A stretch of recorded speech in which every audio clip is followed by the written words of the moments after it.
Hey guys, how you doing today? Welcome back to this YouTube channel. Guys, this video is going to be a little bit different. I'm just going to give you some confession here. You know, in most of my videos I'm a very positive person. And listen up guys, this is important. I don't say much negative things whatsoever about Canada, and there is of course a reason behind it too. But I want to be realistic with you guys. Immigration, again, I'm talking about immigration, guys. It's not easy process. And when I say it's not easy, I mean it's not easy. It took me years to get enough of working experience, education in Canada, to have enough points to build my express entry profile, to get my immigration done. The immigration also changed. Okay, just imagine a situation where you take all of your money, all of your family savings from your parents, and you invest into a lottery ticket. Lottery ticket is immigration to Canada. I can call it otherwise. It's a little bit better than a lottery ticket because it's on you if you get the immigration done. You invest it on to immigrate to Canada for your education here. So you have a chance to get your study visa, and after that you get working visa, and you get a chance to get working experience in Canada. Now, immigration can change. You might not get a working visa, right? And you might not have enough money. I didn't have enough money. My English was not good enough. I didn't get even proper enrollment to college. Like, I was enrolled, but the condition is that I passed the English test. What would have happened if I didn't pass my English test when I came to Canada? Well, I would have to learn English. And I didn't have enough money to take any extra courses. You know, I am not from a rich family, I am not from a rich country. That's how it was for me. So I had one shot, one opportunity to screw it up. And thanks to, luck and everything and hard work, I passed my English really well. I didn't have to take my English courses in Centennial College. Now, you cannot fail in your subjects, You come to this country, you don't know what the education is like here. You don't know what are the requirements. It's totally different from what it is in Ukraine. And what if it's something that you might not be able to handle if your English is not good enough? I couldn't fail any single subject because I wouldn't have enough money to retake any of those subjects. So again, one shot, one opportunity, and I cannot screw it up. And you know how much stress it takes to get through the college and everything without, thinking about that. First semester especially, when you don't know what to expect. Professors here, educational system, expenses. You don't expect that you have to spend so much money for rent, for food. You don't expect that you have to buy your own books and, the necessities and everything. It's way more expenses than you would estimate before coming to Canada, before you do the education. Once you graduate, you think, you graduate, you get your immigration done. It's not true, and it's not true. You graduate, you get your working visa. Imagine you get 1 year working visa if you study 1 year in Canada. Luckily, I had 3 years, and that's why it was so tough to get enough money to get a 2-year program, guys. So, you get a working visa. You graduated. You're done. You can work. Now you start counting weeks, days, hours, minutes, seconds sometimes, that you get a job. That you get a job to get Canadian experience. You know how stressful it is? It's insane. It's like you're standing on top of the hill in front of the oblivion and about to fall down. You might lose everything you spent. And those opportunities that are lost from your home country, if you sold some assets there too, it's difficult to get that money back, especially from not so rich countries like Canada after studying here. If you have to go back, it's a lot of money. And you have to get, you go to express entry calculator, you start calculating how much points you have, and you understand that, you need at least 1 year of working experience in Canada, right? You already got the education if you graduated, right? And you're not getting a job. You spend a week, a month, few months, and then you end up getting a job, but that's not the right job. It's category C and you need category B. You start searching, you keep on searching until you find it. And what if you didn't find it yet? Half a year is gone, 1 year is gone, perhaps 1.5 years gone. Now you start counting days because you still need that 1 year of working experience, right? And then you finally get it. You find the right job that can get the immigration done for you with that experience. Now you have to stick there for 1 year to get that Canadian work experience in that category. And you are in fear, you know. What if you get fired? What if you get laid off? What if you don't pass your probation? You know, you have to work harder, 10 times harder than anyone in this country because of this fear of not getting to where you want to get, you know.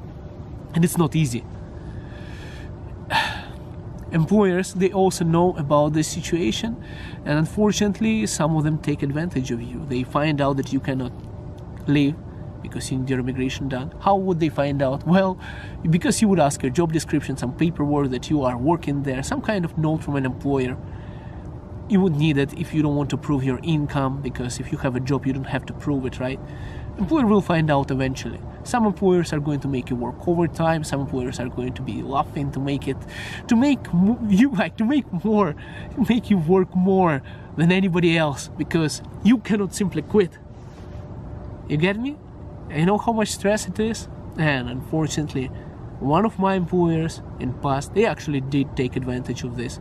And I couldn't say no to overtime and to all the hard work that I had because I couldn't leave. You know, I wanted to get that experience, to get enough points. You know, it's not easy. It's very stressful. Some immigrants, like you've seen my video about, I'll make it pop up somewhere in this video, I'll leave it in the description, about the guy complaining about Canada having been concentration camp and stuff. The guy is very negative, and I got judged on that video for being too positive. You see, guys, let me tell you this, it's not easy even after you're done with your immigration. You know, because of me being an international student, it was so difficult to get it done, so much of stress to get the money, learn the English, get to the country, graduate, get the right job, you know, get all of that experience. You know, Canadian experience, Canadian education. Take the time, apply, spend all that application fees and wait for a time for it to get approved, because it might not be approved as well, right?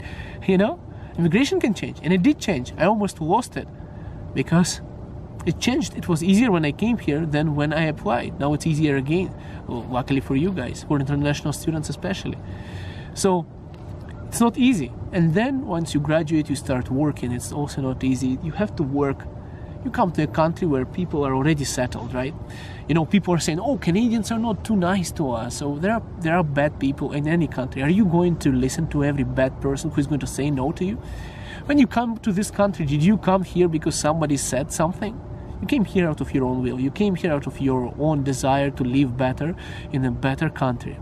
Which means is you didn't listen to millions, thousands or millions of people in your home country who would say no to you. You know, you wouldn't listen to those people. Why the hell would you listen to anyone here? A random stranger on the street who says, screw immigrants, they come here to take our jobs. Why are you going to listen to that person? It may be your boss, it may be your employer. You know, don't listen to any of that. You know, it's going to be harder for you, more harder than anyone here, okay? There is nothing free. There is no red carpet for you to welcome to this country. There is nothing like nobody's going to say, welcome here, here's the money, here's the job, here's everything for you. No, you have to work your butt off to get there. It's not going to be easy, and it's not for the weak people. If you're a weak person, don't come to Canada. But if you dare come here for a better life, it means you're not a weak person, okay? You took that chance, took that one opportunity to get here, risked everything to get your immigration done. Don't give up after that. Keep on working. If you need, get Canadian education. If you need to improve your English, take language classes. Get certifications. Don't do those, you know, general labor jobs. If you're overqualified for that, get qualified in here, get recognized, get some Canadian experience, and keep on working. If you have to start from the bottom, that's where you have to start. Keep on working and never stop towards your goals for a better life for you and your family, because it's only your choice. You came here for it. It's yours to take. And if you were brave enough to step up in your home country to come to this better place, you should be strong enough to succeed here as well. Don't go back to that comfort zone. Don't expect anyone to feed you or give you anything for free or treat you in a way, you know, like you're a vulnerable person. Because you're not a vulnerable person. You're an immigrant. Immigrants are hardcore people who are willing to work 5 times harder than anyone else. and settle in a new country, learn a different language, start all over again, a new life in a different place for better of their own family and themselves.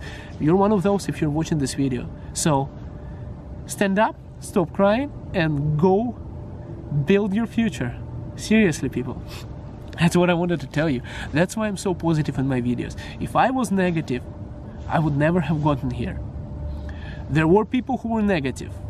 They're not here in Canada already. You know, they had to go back.